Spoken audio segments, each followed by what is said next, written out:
Bonjour à tous et bienvenue dans cet épisode podcast. Je suis ravi de faire cet épisode aujourd'hui avec mon associé Samuel et on reçoit aujourd'hui donc Lucie.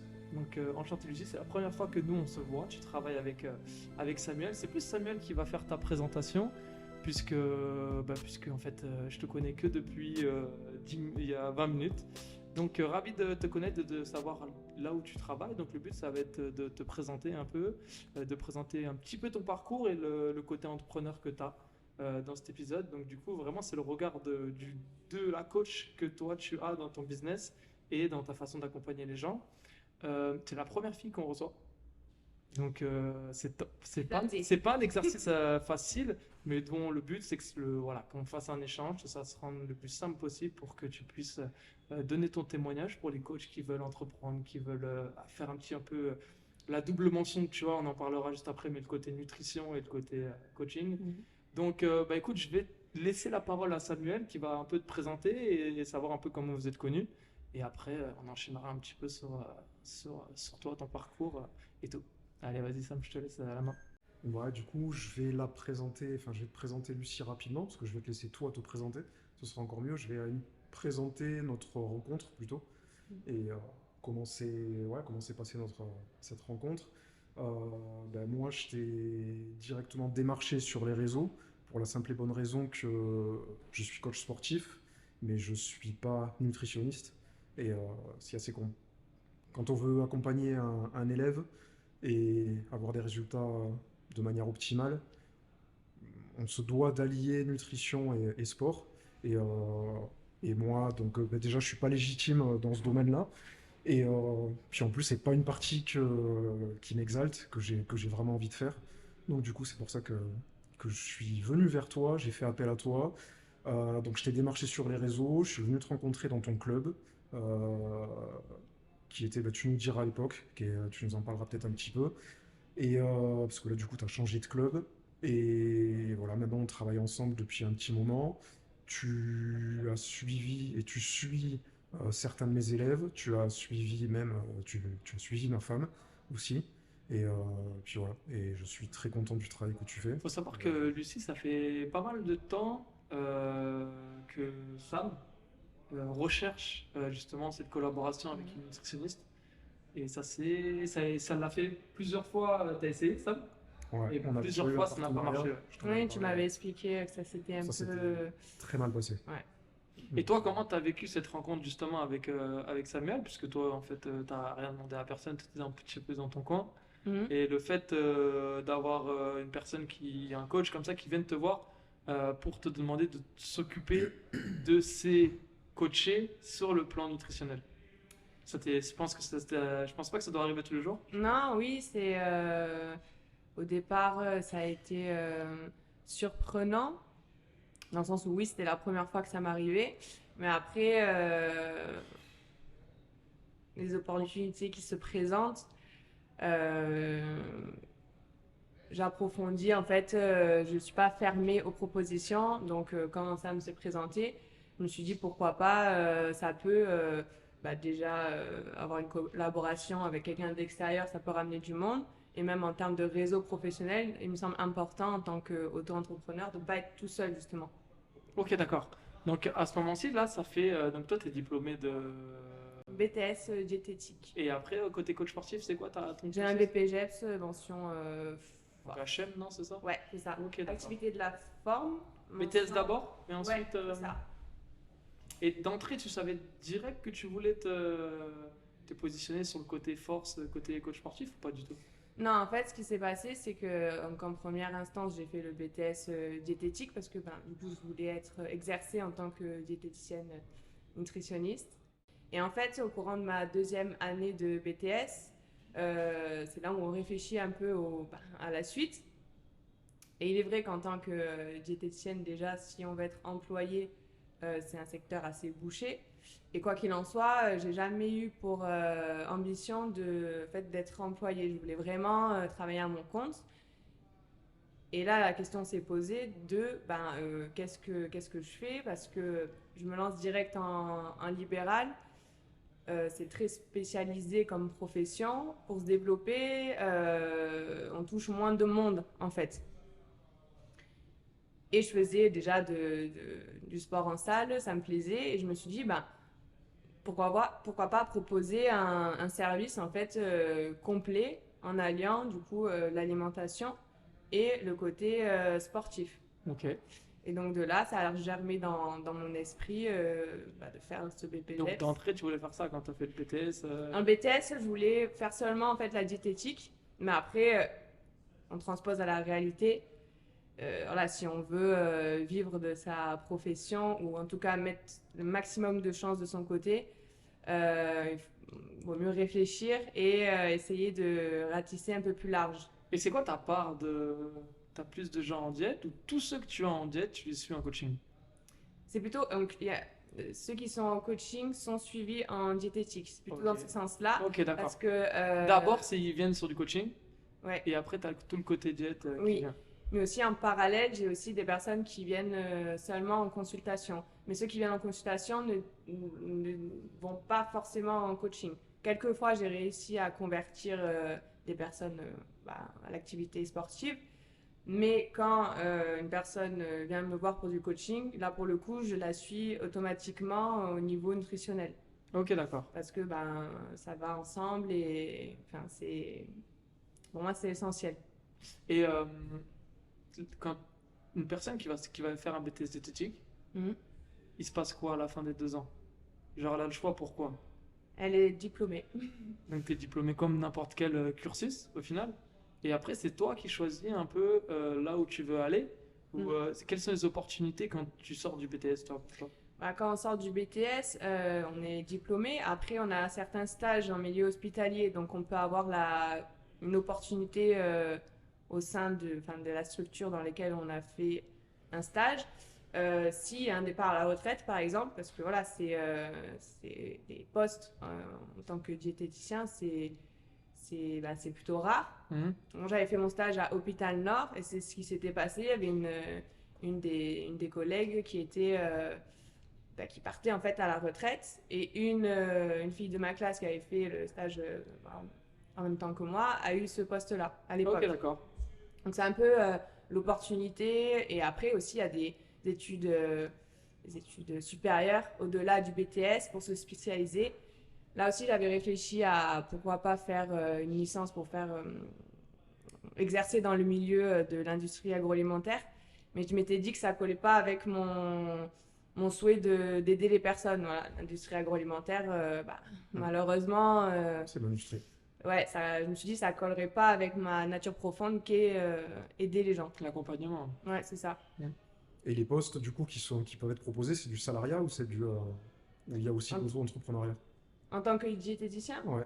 ouais, en poste, c'est poste salarié. Ce qui recrute, en fait, pour les diététiciens, le mieux, ce serait les Nature House. Enfin, du moins, à mon époque, c'était les Nature House. Sauf que quand on exerce dans Franchise, dans hein. ces franchises-là, on n'est pas assimilé en Ouais. tant que diététicien. En fait, c'est là, entre guillemets, je vais pas dire ça parce que il y a plein de gens qui travaillent dedans, mais c'est un peu le moyen facile de vite trouver un boulot C'est ça. après le BTS diététique, quoi. Après, on comprend hein, si la personne Ouais, a non, tout à besoin fait. de sécuriser, et elle y va, mais c'est vrai que Et là, t'avais quel âge quand t'as passé ton BTS diététique? alors j'avais quel âge? Je l'ai intégré à 19 ans, donc je l'ai eu à 21 ans. Donc 21 ans, là t'as 26 ans. Ouais. Donc il s'est passé quelques années, pas beaucoup, parce qu'après t'as passé ton BP Force. Et là t'as déjà choisi de partir, donc à la sortie du BTS, donc de passer la force pour de faire ta propre entreprise, donc créer ta propre entreprise. De suite. Et là, tu as 26 ans et là, tu viens depuis quelques mois seulement de prendre donc du coup ton local, enfin comment je pourrais dire J'ai changé d'endroit. Non, et ton lieu où tu reçois Ouais. les gens. Donc c'est Espace Training Training 360 360 à Marseille. à Marseille. On y est, donc ils nous reçoivent. Merci à eux de nous recevoir. Je voulais pas me tromper sur le Espace Training 360. Je savais qu'il y avait l'espace et le 360, mais c'est le training, je voulais pas me tromper. Donc merci à eux de me recevoir. Et en fait, donc du coup, toi, tu loues un espace pour recevoir les gens donc sur tes rendez-vous diète. Et après, tu as un espace training pour entraîner à côté. Et cette passerelle de dire, je vais maintenant passer à un business model où je vais payer un lieu, un local, pour pouvoir faire mon activité. Comment tu as décidé ça? C'est venu un petit peu tout seul ou c'est d'entrée déjà tu t'es dit il faut que j'ai un local? Parce que euh, moi honnêtement je connais des diététiciennes qui ont leurs locaux, qui reçoivent les gens. Par contre j'en connais très peu qui sont coachs sportifs, nutritionnistes, donc diététiciennes, et qui font les deux à la fois et qui ont un lieu avec les deux pour le faire. Tu vois, c'est souvent je coach soit dans un club ou je coach à domicile ou je coach à l'extérieur et à côté j'ai mon diplôme de nutritionniste. Et toi, qu'est-ce qui t'a fait dire que il me faut un lieu, il me faut ci, il me faut ça, il faut que je me professionnalise en quelque sorte? En fait, je pense que c'est surtout la chance que j'ai eue en commençant qui m'a fait voir que ça, en fait. C'est-à-dire que là, j'ai changé récemment d'endroit, mais l'endroit dans lequel j'ai débuté, qui s'appelait Manhattan Fitness, j'ai eu l'opportunité d'en fait d'avoir les deux en un, c'est-à-dire la salle de sport et le bureau. Donc en fait, j'ai connu que ça en commençant. Hmm. Donc pour moi, c'est vrai que c'est une chance. Je pense vraiment que c'est une chance et un confort. Hum, hum, Tu ressors dans un cadre professionnel. Quand tu étais à Manhattan, tu les recevais où les personnes? Tu avais un lieu aussi? oui, j'ai Ok, aussi d'accord. un bureau où j'accueillais les patients. Après, Ok, c'est vrai d'accord. qu'en commençant, en tout début, j'ai surtout développé la partie coaching privé. Donc, c'est sûr que là, le bureau. Domicile, Non, j'étais extérieur. directement en salle. Ok, d'accord. En fait, Toi, tu te dirais quand tu as commencé, tu te dis, il faut que je commence en salle. ouais, en fait, j'ai surtout eu de la chance, je pense. La salle où je m'entraînais proposait la formation BPGEPS, enfin, un organisme extérieur louait les locaux dans cette salle proposait le BPGEPS. Donc, j'ai fait au sein de cet organisme de Mhm. formation. Du coup, bah, j'ai Qui fait est? mon stage, ça s'appelait à l'époque CBS Formation. Ok, d'accord. Maintenant, ça s'appelle Quantique, il me semble. Ok, sur Marseille. Ouais, ils ont changé du coup de localisation, je sais. Il me semble qu'ils sont au Prado ou. Ok, J'ai pas envie de d'accord. dire de bêtises. Mais quoi qu'il en soit, j'ai fait mon stage du coup au sein de cette salle-là. Et si tu veux, les patrons m'ont proposé directement vers la fin de mon BPGEPS de commencer à me développer au sein de leurs locaux. Et déjà, rien que là, avec un système un peu de Ouais, rétribution? Ok, donc c'est déjà, ça. tu es sorti de diplôme, t'as pas eu peur de ce Si, j'ai eu système-là. peur, mais je suis allée dedans quand même. Donc, ouais, non, c'est. Je me suis dit pareil, c'est une opportunité, on me laisse ma chance aussi parce que en tant que patron, on a envie de s'associer avec des personnes qui apportent une plus-value. Donc si on me propose ça, c'est que on croit en moi. Et d'ailleurs, j'ai envie de leur dire merci maintenant parce que c'est un Ouais. peu grâce à eux que Tu as mis le premier pas dans ouais, l'entrepreneuriat un peu. c'est ça. Mhm. Sans eux, je sais pas où je serais actuellement. Donc donc ouais, j'ai commencé comme ça, on m'a laissé ma chance en fait. Et après, moi, au fil des années, au fil des mois, au fil des années, j'ai réussi à me développer et ça fait effet boule de neige et jusqu'à être atterri ici et où j'ai tout ce que je veux pour exercer ma profession. Ok, d'accord, c'est top Voilà. quand même. Mm. Parcours de fou parce que Ouais. nous qui recevons beaucoup de coachs, euh, soit sur des rendez-vous, des entretiens, etc., il y en a très peu qui se lancent dans l'entrepreneuriat. Il y en a très peu qui ont peur Mm, mm. de. Enfin, Qui ont peur justement je pense pas que ce soit une peur. Je pense que ce soit plus des limites. peut-être un projet, ouais, des limites qu'ils sont pas Mm, capables de franchir, peut-être. mm, Peut-être qu'ils passeront un peu plus tard, tu vois. mm. Parce que beaucoup de coachs qu'on rencontre n'ont pas forcément, disent, j'ai pas forcément les moyens de me lancer, j'ai besoin d'une sécurité. Mais qui les a Bah, eu, cette sécurité au début, tu vois, pour commencer? ouais, Comment après. tu étais d'ailleurs? Ta situation quand toi t'as commencé, c'était quoi? Moi, j'habitais chez moi, en fait. Ouais, J'étais pas chez mes parents, donc c'est ouais, sûr qu'il y avait aussi une. Faut pas que je me manque, quoi. ouais, Parce que mes parents sont même pas sur Marseille, donc si je me loupe, ça veut dire que, en fait, ils sont dans la Drôme, donc je ouais. remonte, en fait, là-haut. Et en termes d'avenir d'emploi ou même d'entrepreneuriat, c'est un petit peu, c'est mort.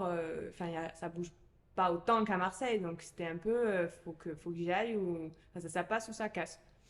Et donc oui, des peurs dans le sens où C'est passé quoi. si j'ai pas d'argent, Mhm. malheureusement, enfin l'argent on en a besoin. Mais je me suis dit, ça va le faire.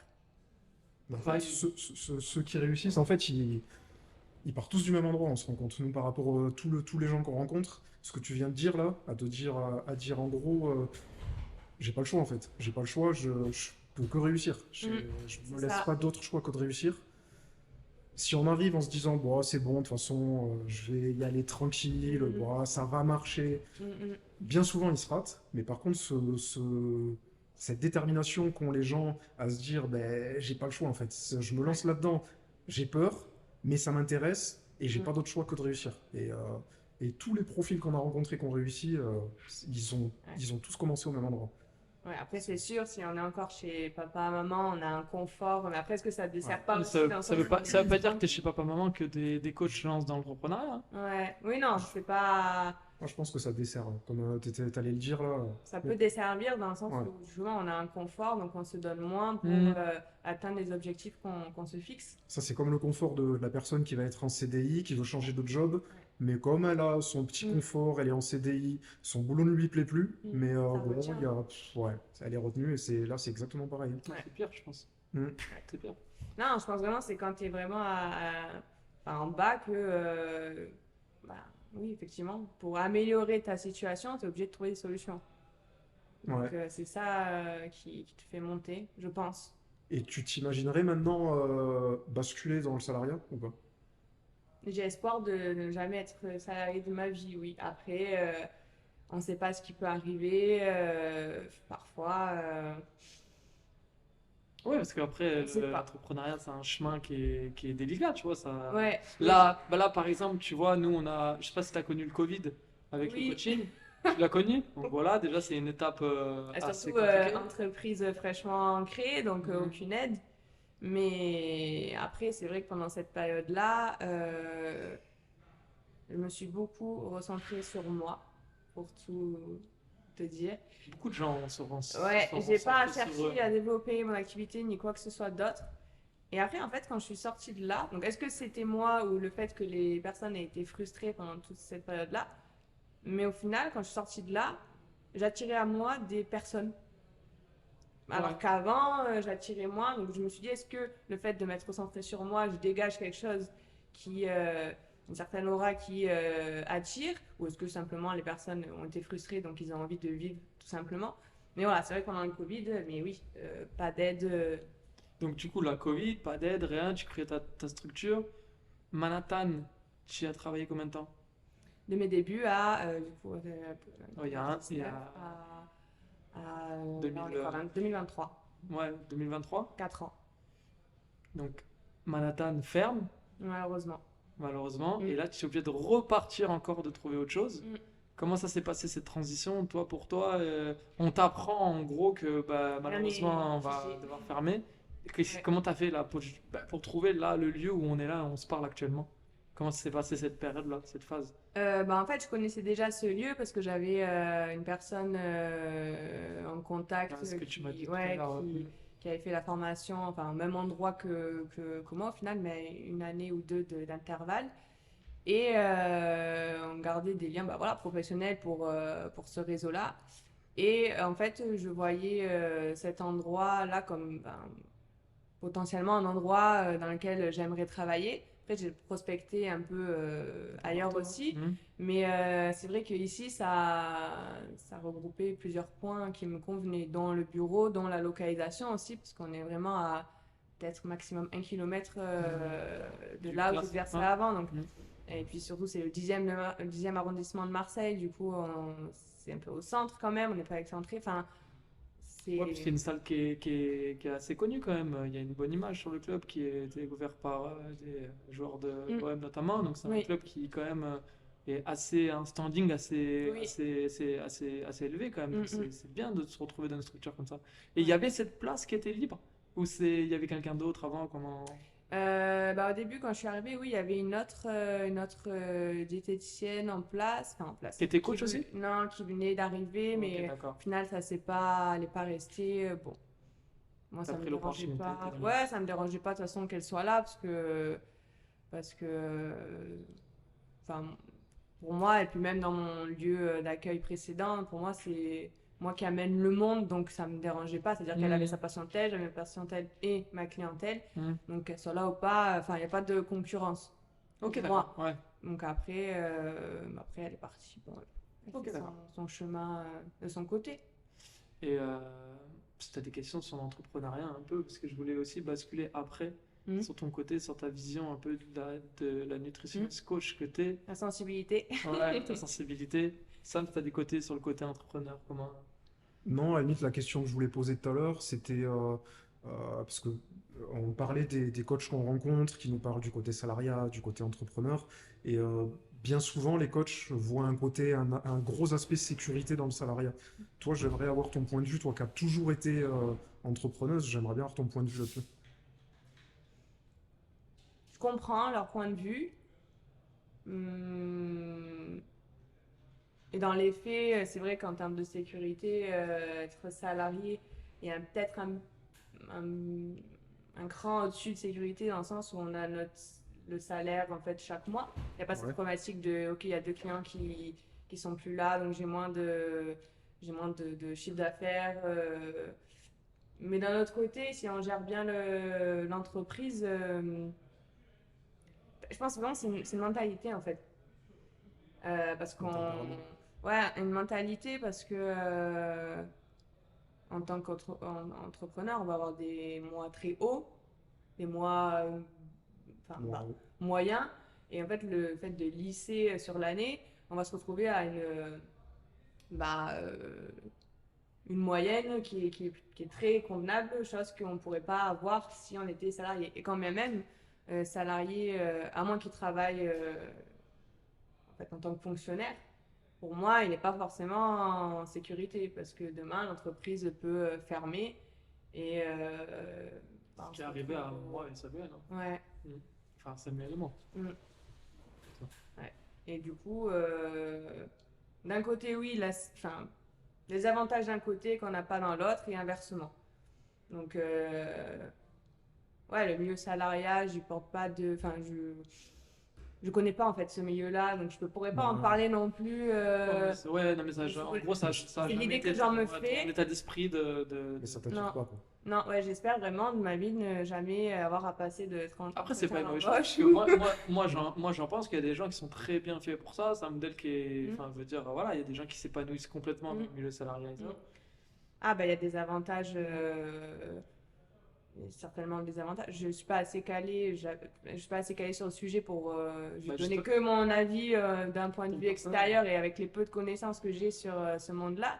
Mais je pense que oui, il y a une sécurité de chaque mois bah, avoir bah, l'argent qui rentre sans se poser de questions et puis aussi bah, pas comment dire, qui peut être en fait quelque chose qu'on aime ou qu'on n'aime pas, ce souci de se dire Mm. comment je vais me développer. C'est chose que moi, ben, ça m'amuse en fait. Ok, j'ai atteint ce level, où je vais pouvoir aller maintenant, j'augmente Hmm. de niveau et petit à Ouais, petit. ça te plaît en fait, Ouais, ce stade d'être entrepreneur et de tout le ouais. temps pouvoir avancer, d'avoir des Mm, projets, c'est ça qui te plaît. mm. Chose qui plaît pas forcément à tout le monde et c'est entendable. Je suis d'accord, comme tu dis, c'est une mentalité, c'est un tempérament. Mm, T'as des... Et je veux basculer sur un sujet que tu maîtrises, c'est le côté nutrition. On va en parler 5 minutes, hein. Le but c'était de faire un petit podcast pour avoir un peu ton témoignage et tout. mm. Sur le côté nutrition, comment, comment ça se passe ton accompagnement? Moi je trouve que c'est le plus difficile chez les gens. C'est-à-dire que l'aspect sportif, les gens vont kiffer au bout d'un moment, peut-être, enfin la majorité en tout cas. Moi je te parle pour moi qui suis coach. euh, qui arrive à fidéliser les gens. Mais par contre, tu vois, sur le côté nutrition, c'est le côté le plus compliqué pour moi dans un accompagnement. Et toi, justement, bah, quel regard tu as sur ça et comment tu fais pour garder les gens un peu dans cet état d'esprit de toujours avoir de garder cet équilibre alimentaire le plus longtemps possible jusqu'à l'intégrer. Ah oui, je suis Question d'accord avec difficile ou pas? Je toi. sais pas.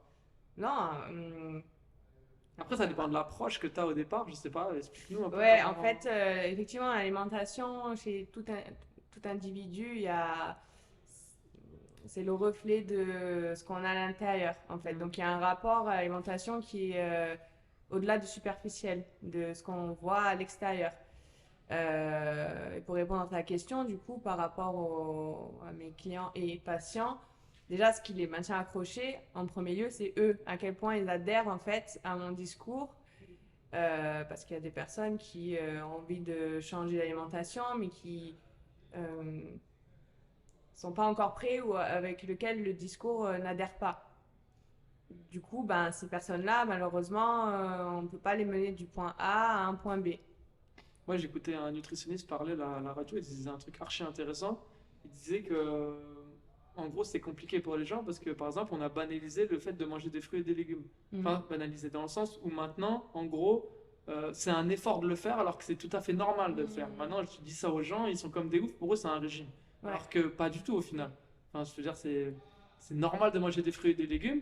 Et quand tu reçois des gens et que tu leur mets ça en tête, pour eux, c'est un régime.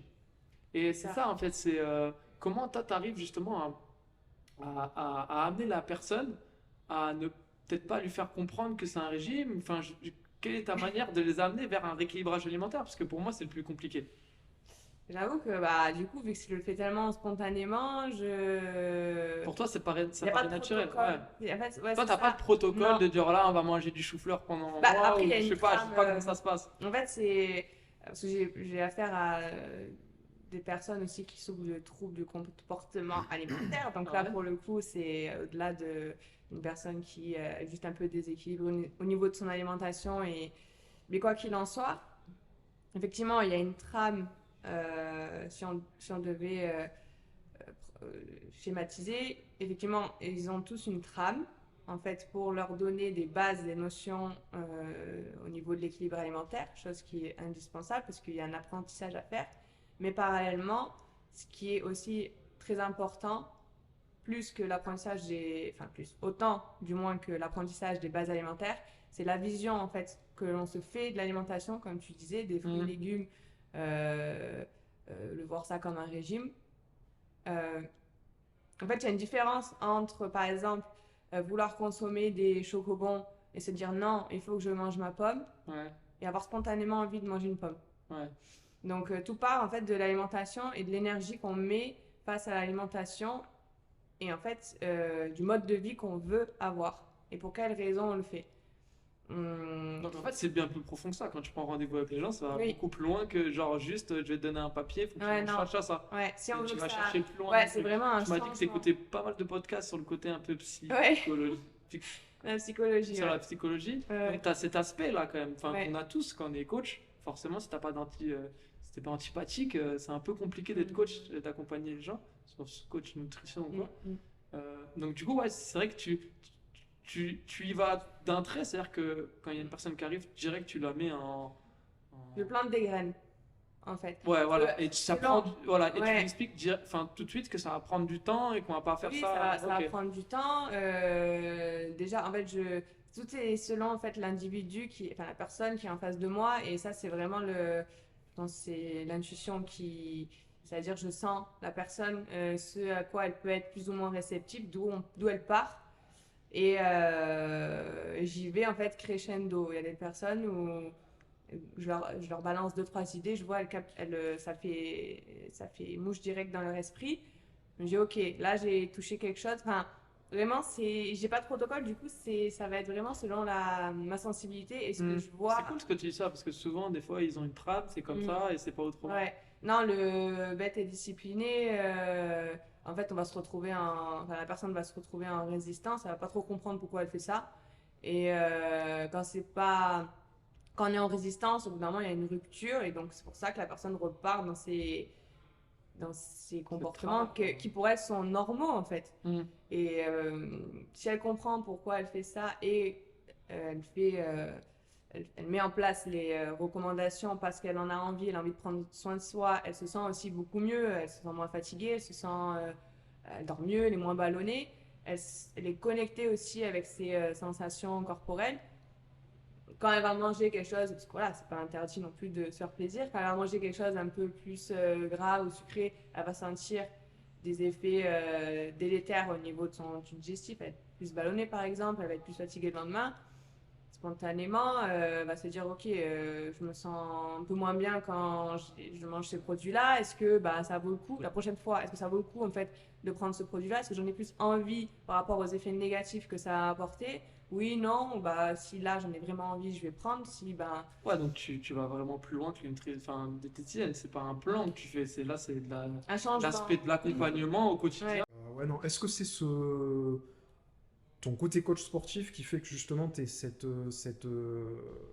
compétence à pouvoir t'adapter comme ça? Parce que c'est vrai, comme le disait Thomas, bien souvent, les nutritionnistes, diététiciens ou quoi, il y a un plan à suivre, c'est celui-là et pas autrement, il n'y a qu'un chemin. Alors que toi, dans ton discours, on voit bien que vraiment tu t'adaptes à chaque individu. Et nous, c'est beaucoup ce qu'on fait en tant que coach sportif, mais dans l'entraînement sportif. Et là, toi, c'est ce que tu arrives à recréer également dans l'accompagnement alimentaire. Est-ce que tu penses, par rapport à ces compétences de coach sportif que tu as, et ces diplômes, tout ça, ou est-ce que pour toi, tous les diététiciens doivent agir de la sorte? Et est-ce que tu en connais d'autres d'ailleurs Attention, tu vas prendre un camp. Enfin, attention, tu vas prendre le camp du bien ou du mal. Ouais, diététicien. Non, je pense pas que cette faculté-là du moins au niveau du BP ou du BTS, cette faculté-là d'écoute et d'empathie et de sensibilité, je pense pas que ça s'acquiert dans un diplôme. Je pense que tout individu a plus ou moins une capacité à s'adapter, peut développer aussi cette qualité-là. Après, concernant la deuxième question, est-ce que tous les diététiciens devraient faire comme ça?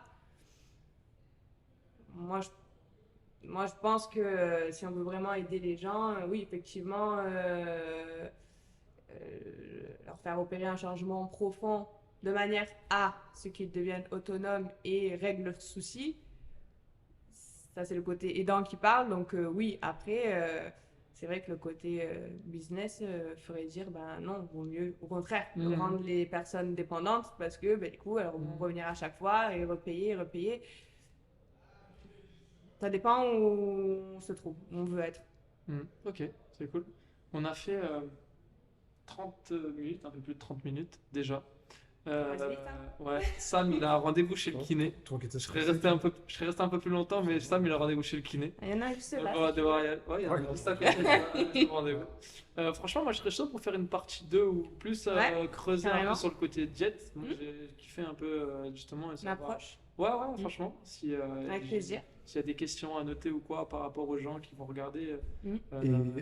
Et avoir ton point de vue aussi, parce que c'est vrai que en fait, beaucoup de coachs sportifs, ou pas, même d'ailleurs, proposent des plans alimentaires, des ci, des là, parce qu'on sait, comme tu l'as dit tout à l'heure, qu'il faut allier nutrition et entraînement sportif. Et ouais, ça serait intéressant dans une partie 2 d'avoir ton point de vue là-dessus par rapport aux coachs et leur légitimité à se lancer dans ce type de programmation alimentaire, tout ça, alors qu'ils n'ont pas les diplômes. Ils ont uniquement les diplômes de coach sportif. Donc ce sera intéressant, je pense, de parler de ça. Ça va, ça a été? Ouais. Au bout de quelques minutes, c'est bon, tu t'es tranquille. Il y a juste les micros, les caméras et tout. mais Ah, ça va. ça intimide, hein? Ouais. Non, mais ça, c'est mon côté un peu bien faire. Ça a été archi rapide. Ouais. Franchement, ça passe archi vite. On a fait un peu plus de 30 minutes. Donc merci Lucie de nous avoir reçus. Franchement, on va se donner rendez-vous pour une partie numéro 2 pour parler de ça. Ouais, carrément.